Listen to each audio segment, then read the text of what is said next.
Baik,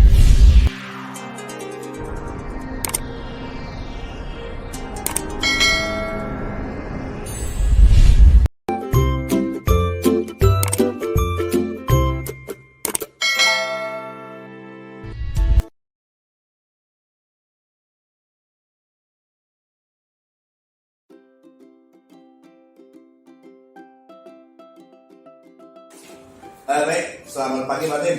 Selamat pagi Pak Baru. Ya, hari ini saya akan bersama kepala sekolah saya, Pak Timothy. Ya, kita akan berbincang-bincang mengenai bagaimana sih pengalaman Bapak dalam pengambilan keputusan. Ya, pertama mungkin kita ngobrol. Selama ini Bapak dapat mengidentifikasi kasus-kasus yang merupakan dilema etika atau bukan moral seperti apa Pak?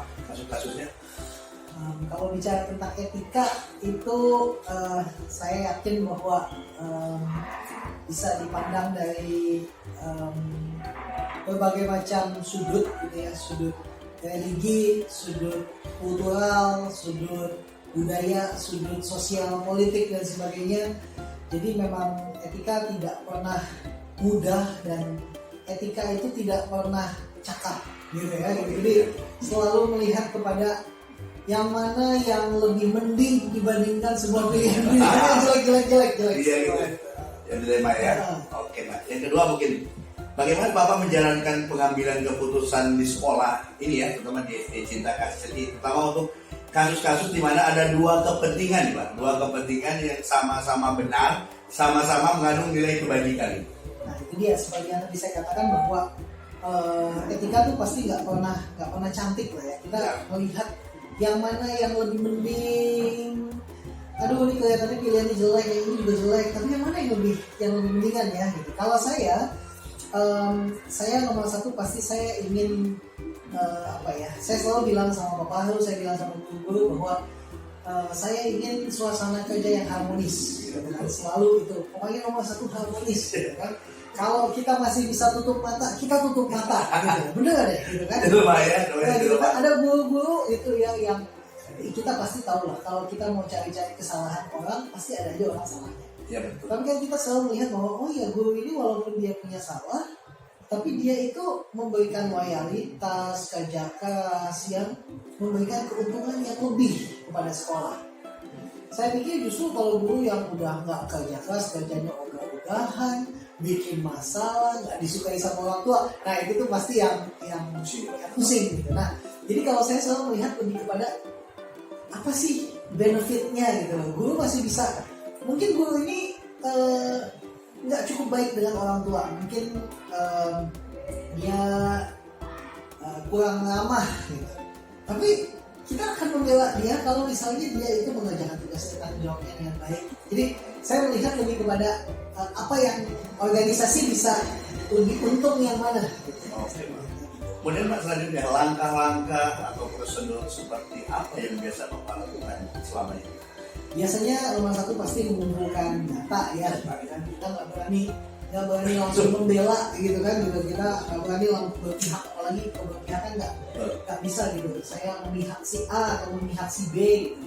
Tapi saya selalu mencoba untuk komunikasi, untuk ngomongin dua-duanya, pasti merasa bahwa dua-duanya benar gitu kan gitu. Kalau orang diamplokin pasti dua-duanya mengatakan bahwa saya benar Pak, saya benar gitu kan gitu. Nah, saya pikir kan tugasnya kepala sekolah, baik saya ataupun Pak Paru sebagai wakil kepala sekolah adalah untuk mengambil keputusan menjadi seperti wasit gitu kan gitu. Jadi kalau di dalam bahasa Latin ada perbedaan antara kata mediator dengan arbitrator. Mediasi dengan arbitrasi itu menjadi berbeda. Kalau mediasi adalah si A sama si B dua-duanya berselisih, mediator tugasnya adalah untuk yuk kamu maunya apa, kita coba cari jalan tengahnya gitu. Itu kan mediasi ya gitu. Tapi kalau arbitrasi itu seperti wasit dalam permainan sepak bola. Oh gitu ya. Wasit bisa keluarin ya kartu kuning gitu, karena dua-duanya akan bilang oh ini penalti atau ini nggak penalti, dua-duanya berargumen nggak sengaja Pak Wasit dan sebagainya gitu. Nah, Saya pikir kepala sekolah ataupun wakil-wakil kepala sekolah itu harus berada pada titik akhir, kalau tidak bisa dimediasi, harus berani untuk mengambil arbitrasi. Betul Pak. Kemudian selanjutnya Pak, hal-hal apa saja yang selama ini Bapak anggap efektif ya, paling efektif dalam pengambilan keputusan kata kasus yang dilematis? Hubungan sih, saya pikir itu hubungan gitu. Ketika kita punya hubungan yang baik dengan guru-guru, saya pikir ketika teguran pun tidak akan dianggap personal, gitu ya, gitu, dianggap profesional. Ketika saya sama Bapak Haru barusan memberikan surat peringatan gitu ya, kepada guru, gitu, tapi kan gurunya juga tahu bahwa hal itu bukan personal, Iya, gitu, tapi karena kesalahan secara administratif, kesalahan kurang profesional, maka juga diterima dengan baik. Kemudian Pak, hal apa saja sih menjadi tantangan nih dalam mengambil keputusan pada kasus-kasus yang dilema ini? Tantangannya adalah kalau kita nggak punya apa ya, kalau kita juga nggak punya keteladanan kan ya. Sebagai seorang pemimpin kan ya, dimanapun di dalam semua level kepemimpinan, keteladanan itu penting ya gitu. Kalau misalnya pemimpinnya sendiri nggak jadi teladan, Susah kita ngomongin. gitu kan, Bagaimana orang juga akan pikir ya pemimpinnya juga begitu. kita udah baik aja masih susah. Ya, betul.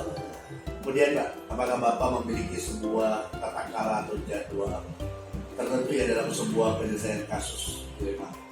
Misalkan langsung menyelesaikan di tempat atau memiliki sebuah jadwal, apa terjadwal? Misalkan ini ada kasus, apa nggak ditunda, apa langsung? Seperti apa? Bentuk proseduralnya seperti apa Pak? Saya sih pengennya secepatnya, gitu ya. Secepatnya. Saya pengennya secepatnya. Walaupun kadang-kadang untuk mengumpulkan data itu kan nggak bisa langsung di saat itu juga. Pasti kalau ada kasus itu kadang-kadang suka sampai pulang, gitu, misalnya pulang kantor, pas pikir, aduh besok pagi ada orang tua mau ketemu gara-gara guru bikin begini, gitu kan, itu kepikiran aja. Seperti apa ya? Berarti mungkin secepatnya, Iya, lebih baik iya. secepatnya. Memang kalau terjadwal sedikit agak susah, karena kasus-kasus yang harus selesaikan ya. Kemudian adakah seseorang atau faktor-faktor apa yang bisa mempermudah atau membantu Bapak dalam pengambilan keputusan dalam kasus-kasus dari Pak tersebut? Tentunya staff yang dipercaya. Iya. Sebenarnya Bapak Haru, gitu kan, itu Bapak Haru sebagai wakil kepala sekolah bidang akademik tentunya adalah orang yang paling saya percaya. Dengan wakil kepala sekolah yang lain, tim BK juga kan memegang peranan penting, terutama di dalam hubungan dengan siswa. BK yang lebih tahu tentang hal itu. Jadi nggak mungkin saya mengambil keputusan sendiri itu hampir nggak dalam lah ya, gitu. Saya selalu pasti cerita sama Bapak Haru, sama rekan-rekan pengelola semuanya untuk bisa membangun satu pemahaman bersama. Mungkin yang terakhir Pak, dari semua hal yang tadi Bapak sampaikan, pembelajaran apa sih yang dapat Bapak petik dari pengalaman Bapak dalam mengambil keputusan yang dilema tadi? Kembali lagi nomor satu, ketika etika itu tidak pernah indah, semua pasti akan makan korban. Si A sama si B mungkin sama-sama nggak puas gitu ya dengan apapun yang diputuskan, tapi saya pribadi saya berusaha coba untuk tetap bersikap humanis. Ya betul itu gitu kan, kita tetap berusaha walaupun orangnya ngomel-ngomel gitu, rasanya pengen Berarti kesabaran ya. Nanti malam di WA ya. Berarti kesabaran kalau ditawarin wah. itu kan kadang-kadang gitu. Jadi saya pikir itulah ya. Itu kalau enggak sih pasti juga kitanya udah naik dalam juga gitu kan. Sama Pak, kalau bikin negara itu kita semangat sabar ya. Baik Pak Tim, terima kasih nih wawancaranya. Mudah-mudahan ini akan menjadi bermanfaat untuk kita semua dan orang lain. Kangen Pak ya? Jangan. Ini kerjaan CGP kayak gini Pak.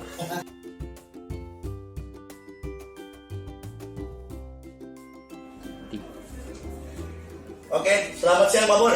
Oh, selamat siang Pak Farul. Apa kabar? Baik, sehat. Baik, sehat. Baik, hari ini saya bersama dengan Pak Purwanto, sebetulnya kawan saya.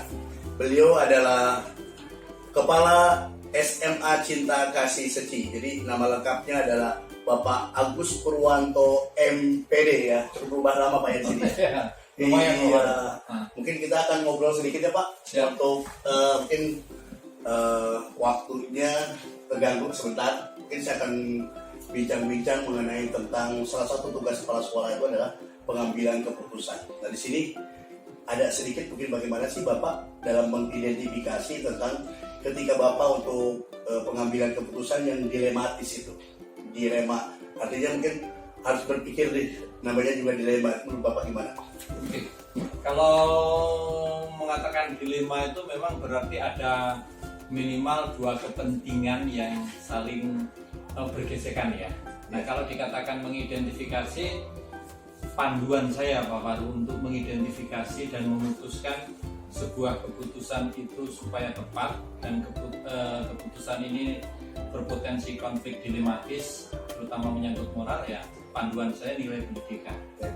Iya, jadi apakah persoalan itu kalau saya putuskan bertentangan enggak dengan nilai pendidikan yang saya ikuti kita perjuangkan? Kalau bertentangan tentu saya nggak akan ambil. Itu. Perlu saya kasih contoh nggak? Boleh. Nah, contohnya gini.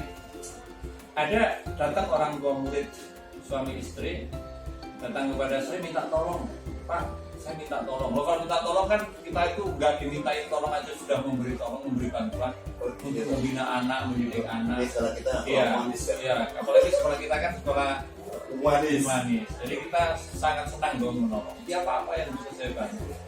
Nah, kebetulan memang siswa ini mempunyai persoalan terkait dengan nilai-nilai yang untuk naik kelas itu berat sekali karena sudah melalui proses dibantu oleh guru, oleh Remedial ya. ya orang tua sudah diundang beberapa kali dan memang dalam proses diundang itu ada kadang nggak datang jadi kurang kooperatif. Saya coba diem, apa maksudnya kalau dibantu?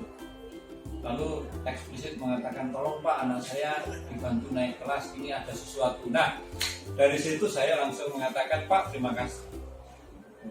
Membantu itu adalah bagian dari kami, tetapi untuk hal yang seperti ini saya mengatakan terima kasih.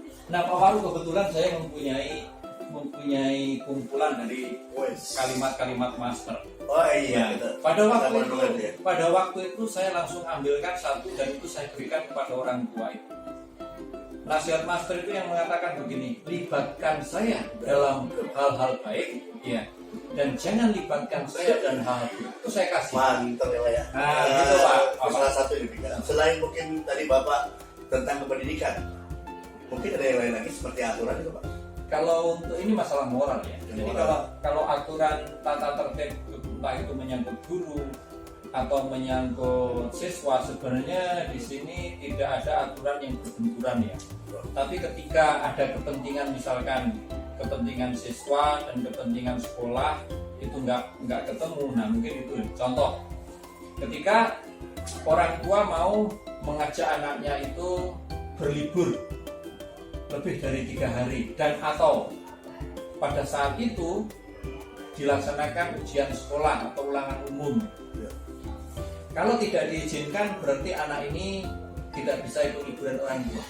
Tapi kalau diizinkan anak ini meninggalkan tugas utamanya. Dilematis. Gitu ya. Apa yang harus saya lakukan? Yang harus saya lakukan saja orang tua untuk bicara. Pertama, liburan ini kaitannya apa?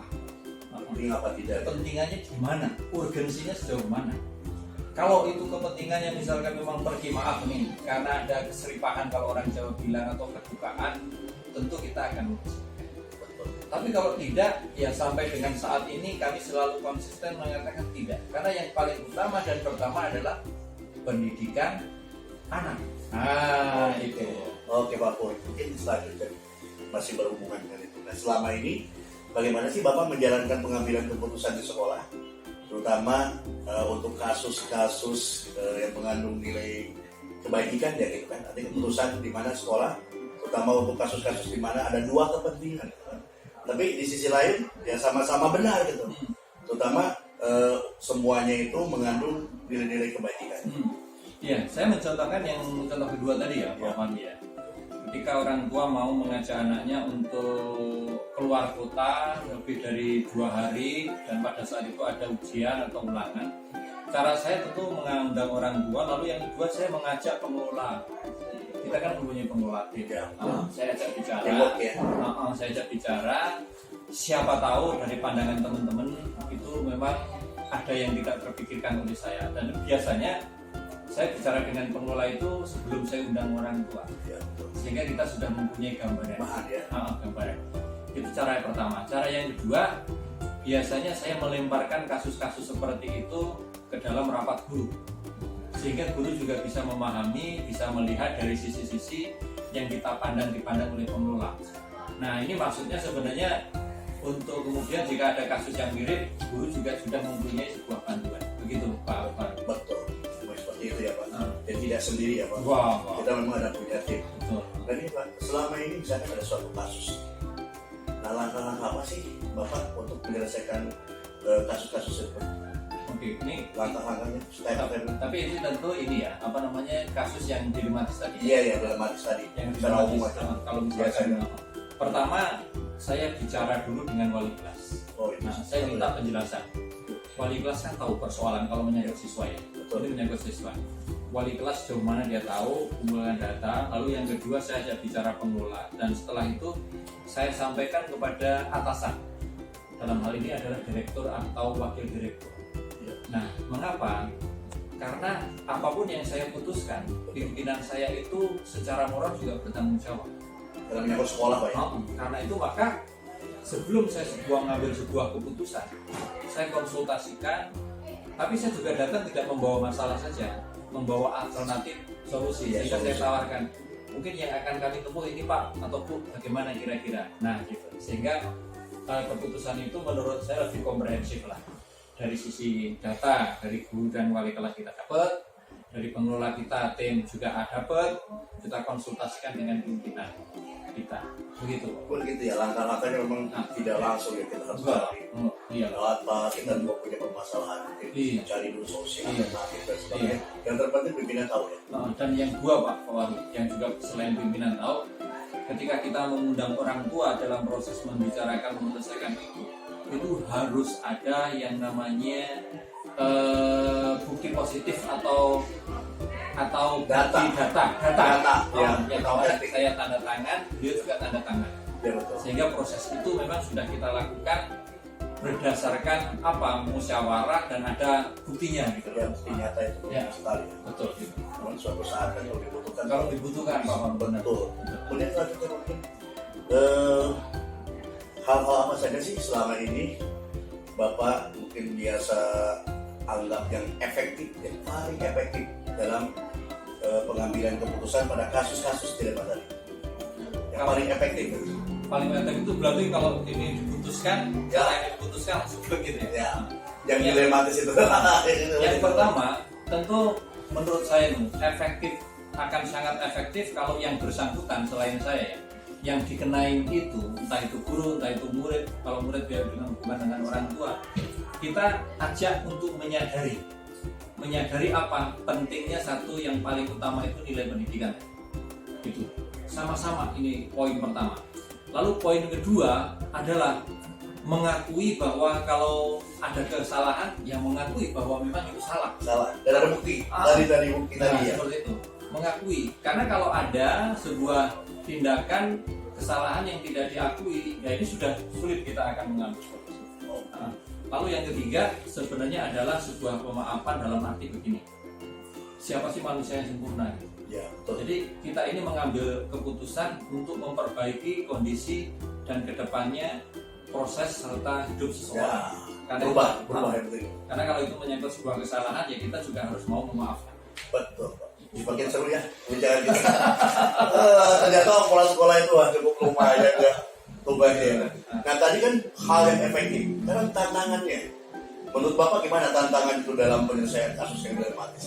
Kalau sekarang ini Pak Fahru ya, tantangannya itu sebenarnya di era keterbukaan digital seperti sekarang ini yang paling berat itu menurut saya justru ketika nih seseorang yang mempunyai ada kepentingan persoalan dilematis tadi. Ada yang ngomongin. Satu, ada yang ngomongin. Lalu yang kedua itu di sound atau di share di status atau media sosial. Udah Facebook kayak Nah, gitu. itu menjadi tantangan yang sangat sulit. Karena apa? Di situ lalu menjadi sebuah konsumsi orang-orang yang sebenarnya tidak tahu persoalan ini. Berarti kalau dia seneng ya, yang nggak seneng gimana tuh? Nah, terus habis itu digoreng nih. Digoreng itu artinya dikasih tambahan inilah ini.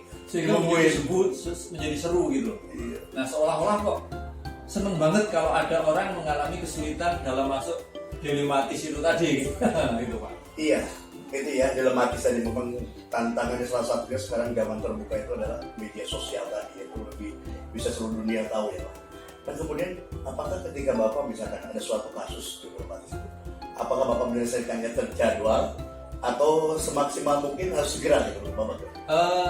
Karena ini kalau kita menyangkut sebuah persoalan moral ya, moral sosial atau moral keagamaan atau moral hukum, ini harus segera diselesaikan. Harus segera ya. Bagi saya menunda penyelesaian sebuah masalah itu akan menambah masalah itu. Awalnya 1 mungkin jadi 2. Awalnya 2 berarti jadi 4 nih kalau ditunda-tunda. Iya, tambah masalah, tambah melebar ya. Iya. Iya betul. Ternyata memang harus segera Pak ya. Tidak memerlukan jadwal, harus segera untuk seperti itu jadi langsung menyelesaikannya. Nah, menurut Bapak mungkin adakah seseorang gitu kan, ketika Bapak mungkin sebagai kepala sekolah nih, ketika ada dilematis atau persoalan tersebut dalam menyelesaikannya, siapa yang Bapak bisa minta bantuan siapa? Oh, tadi saya sudah sebut sebenarnya. Secara umum tadi ya. Yang sudah saya sebut tadi pasti itulah pimpinan. Pimpinan. Dalam hal ini direktur atau wakil direktur. Ya. Itu penting banget. Saya juga sampaikan kepada guru-guru. Apapun perlu harus diinformasikan ke kepala sekolah, Dia tahu. Direktur dan wakil direktur supaya apa? Supaya beliau tahu, bukan hanya sekedar tahu. Karena kalau beliau nanti ada mendengar masalah tersebut dari orang lain, itu sebenarnya dalam sebuah organisasi kurang bijak. Kalau apalagi kepala sekolah nggak tahu. Wah, itu lebih bahaya. Lebih bahaya lagi ya. Itu Pak. Yang penting itu. Oke ya, itu jadi ada mungkin tidak sendirian ya, memang ada kepala sekolah ya, kepala sekolah bersama dengan direktur tadi, wakil, ada pengelola, guru BK ya, Guru BK itu dalam proses menyelesaikan, membantu untuk bagaimana rehabilitasi anak atau preventif atau edukasi, itu penting. Oke, ini udah cukup banyak nih ngobrol-ngobrol. Sebenarnya ini sih, mungkin sekedar refleksi ya. Sebenarnya pembelajaran apa sih yang Bapak dapatkan ketika Bapak menangani kasus-kasus yang dilematis, baik untuk pribadi Bapak atau mungkin buat institusi sekolah? Pembelajaran yang menurut saya sangat amat penting adalah yang saya peroleh ya. Itu 1 Pak, tidak ada orang sebenarnya yang suka masuk dalam sebuah permasalahan. Betul. Itu kemudian. Selagi hidup pasti ada masalah. Yang kedua, tapi betul. Yang kedua, bahwa hidup ini akan menjadi lebih hidup jika mempunyai masalah diakui lalu diselesaikan dengan bijak. Ujian. Ujian Dan yang masalah. ketiga, pembelajaran. Kalau saya bisa membantu menyelesaikan masalah, bagi saya itu sebagai sebuah ibadah. Betul, kita sebagai orang beragama ya. Jadi sebuah ibadah. Ibadah betul. Nilai religius yang sangat bagus. Maka bagi saya antipati lah atau kalau bisa jangan sampai terjadi bahwa saya menghakimi seseorang yang punya masalah. Betul. Itu Pak. Seru banget ya, ternyata itulah tugas kepala sekolah ya, cukup banyak, bukan hanya sekedar akademik ya. Bertubi-tubi permasalahan itu datang dari orang tua, dari siswa. Mungkin terima kasih Pak. Hari ini kita sudah berbincang dengan Pak Agus Purwanto MPD, Kepala Sekolah SMA Cipta Kasih. Saya sudah mendengarkan bagaimana beliau cukup bagus sekali dalam menangani kasus-kasus yang dilematis lain. Oke, Pak, terima kasih. Sukses ya Pak Malu. Sukses semuanya. Mantap, sudah bergerak.